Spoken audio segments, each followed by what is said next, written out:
Alors, je voulais pas le prendre à la base parce que c'était encore un grand format et c'est le 3e de ce soir. Donc, évidemment, souvent, j'essaie quand même de varier un petit peu. Et là, je me suis dit, ça va vous faire cher au porte-monnaie. Bon, tout va bien parce qu'il est à 9,95 €, ce qui, pour un grand format, est plutôt cool. Il n'est pas en couleur pour cette fois. Donc, on va parler de Animal Human de Takuya, je sais plus lire, Takuya Okada. Je l'ai vu, je me suis dit, c'est sûrement un truc pour moi. C'est ce que j'avais dit la semaine dernière quand on a choisi les titres ensemble. Je me suis dit, ça a l'air d'être pour moi. Ça a l'air grave pour moi. Et quand j'ai vu que voilà, j'avais des titres que j'ai pas pu avoir et qu'il était là, il m'attendait, je me suis dit, bon, ok, allez, c'est bon, tu passes, je vais te chroniquer. Je l'ai feuilleté, j'ai fait, c'est exactement ma cam. Mais soyons très clairs, vous le savez, ce qui est parfaitement ma cam est la cam de pas grand monde. Donc ne soyez pas... C'est pas grave si je suis la seule à kiffer ce manga. J'accepte. J'accepte. Il va falloir avoir le cœur et l'estomac bien accrochés. Moi, ça va, c'est pour vous que je préviens. On va être sur une série qui est vraiment très, très gore et très moralement malsaine. Mais je trouve le propos hyper intéressant. J'étais même surprise. Je trouvais que la thématique était vraiment on point et la façon de la présenter est géniale. La fin m'a un peu déçue, mais globalement, le début, je trouvais qu'il y avait une perspective qui était géniale. Donc de quoi ça parle, Animal Human? On part sur un père et sa fille qui ont un accident et qui sont sauvés par quelqu'un qui les amène du coup dans une grande demeure. Et dans cette grande demeure arrive un petit cochon habillé comme un humain, marchant sur 2 pattes, et qui parle et qui leur dit « Ah ben, est-ce que ça va mieux? J'espère que voilà, vous avez eu un accident, c'est dommage, mais vous inquiétez pas, on vous a soigné, tout va bien. Votre fille qui doit avoir, je sais pas, elle doit avoir 5 ans, 4-5 ans, elle va bien, tout est tranquille, tout est peaceful, easy peasy. » Évidemment, ils sont invités à dîner du coup avec les résidents de la grande demeure, et les résidents de la grande demeure, ce sont tous des animaux. Ces animaux sont des humanoïdes. Voilà. Qui attendent tous impatiemment de dîner avec l'humain qui vient d'arriver et sa petite fille. Vous le voyez venir? Vous avez raison. C'est dommage parce que sur cette double planche, on ne voit absolument pas le personnage principal de cette double planche. On ne voit... on voit rien. C'est dommage. Il était censé être central, je pense, dans cette planche-là. Donc du coup, je vais vous le montrer. C'est un grand cerf, voilà, qui est un peu le chef de toute cette petite bande. Le dîner se passe plutôt bien. Le père est content, les gens sont gentils, mais le père il se dit « Excusez-moi, ils sont bizarres vos costumes, masques. Est-ce que il y a un carnaval pas loin? Il y a un truc ?» Bon, je vais pas me poser de questions. On lui sert à manger. Il trouve la bouffe super bonne. La viande est tendre. Il y a de l'alcool. Il mange pour 4. Il mange comme un petit cochon d'ailleurs, je trouve. Je sais pas si on voulait montrer que les humains ne savaient pas manger, mais enfin très clairement, il se remplit la panse. Il est tout content et là, il dit « Bon, bah, c'est bien gentil tout ça, mais maintenant, il va peut-être falloir que je rentre chez moi. Est-ce que je peux appeler la police? Est-ce que... voilà. » Parce que ils sont un peu glauques, là, les animaux. Ils parlent de choses un peu étranges. Voilà. Et donc, on lui dit « Bah, en fait, vous êtes sur la demeure. J'ai une ferme. Vous êtes... donc, le cerf dit « Vous êtes chez moi. Je vous invite. Et je vous propose de visiter la ferme. Puisque j'ai une ferme. » Voilà. Et évidemment, on descend dans les sous-sols de la demeure et là, on tombe sur une ferme d'humains. D'humains qui se comportent comme des animaux. Donc, qui ne parlent pas, qui, dès qu'on leur donne à manger via des tuyaux, se jettent sur les tuyaux. Enfin bref, les comportements que vous voyez en ferme, nous, de vaches, cochons, poulets, vous les retrouvez sur ces humains-là, qui sont pas habillés, qui sont tout nus pour la plupart. Quoique, il y en a qui avaient quand même des vêtements. Voilà, et on montre ça, voilà, donc ils sont habillés. Et donc le père voit ça, et il comprend bien que c'est mal barré pour lui. Donc du coup, avec sa petite fille, ils se font enfermer dans une cage. Et du coup, ils comprennent bien qu'ils vont se faire manger. Et d'ailleurs, on leur explique que tu vois la nourriture que tu as mangée à table. J'espère que tu as bien aimé parce que c'était un de tes congénères qu'on a mangé. Elle était bonne la viande, hein.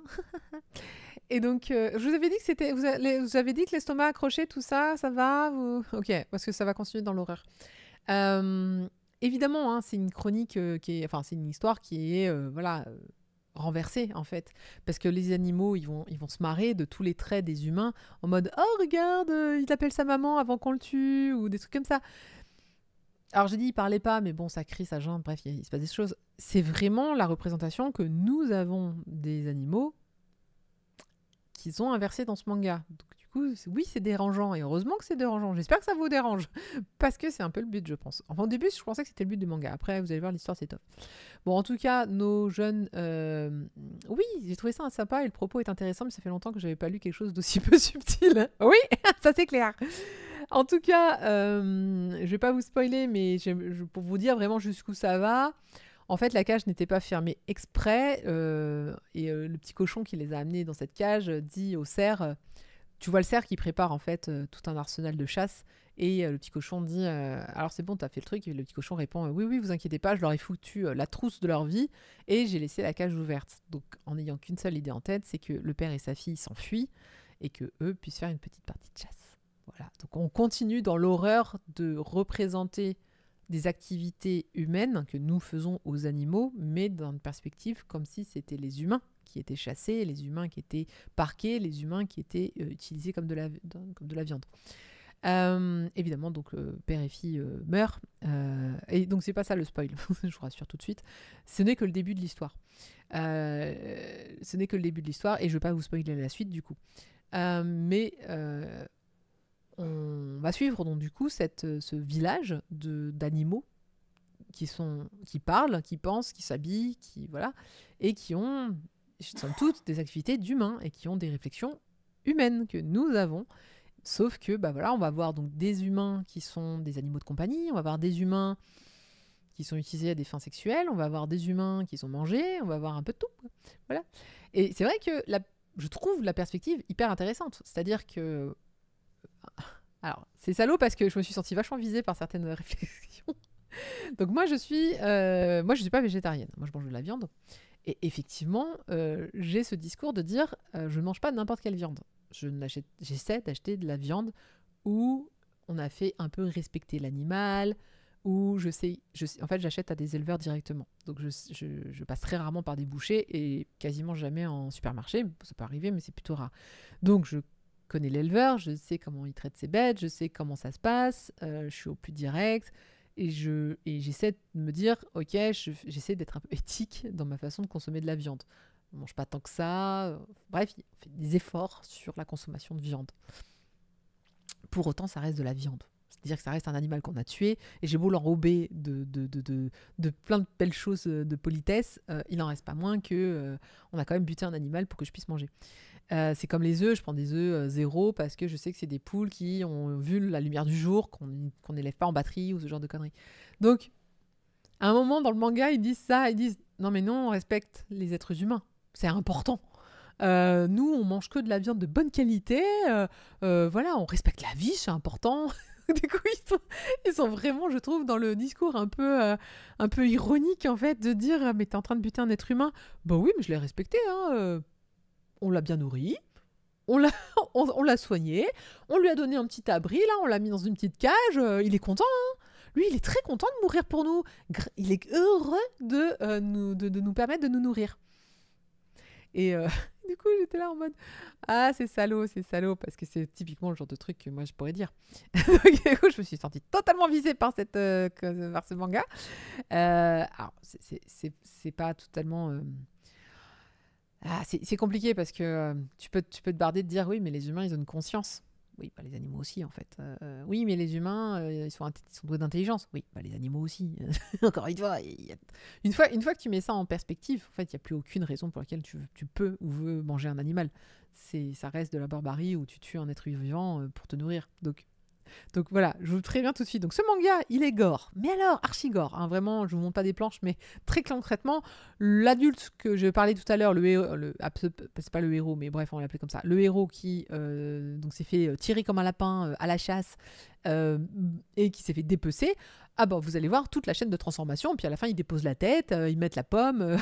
On est vraiment dans ce truc-là. Coucou Cordu, t'arrives au meilleur moment. Alors. Vous ne verrez rien sur la petite fille. Il y a des limites quand même à ce qu'on peut montrer. Mais par contre, voilà, hein, comme je le disais, le héros, il finit avec... là, c'est des cerises, hein. Ils ont mis des cerises à la place des yeux. Ou du raisin, peut-être. Non, c'est des cerises, voilà. Ça se mange, c'est bien. Non, il n'y a pas de husbando. Voilà, au secours. Exactement, voilà, non, il n'y a pas de husbando du tout.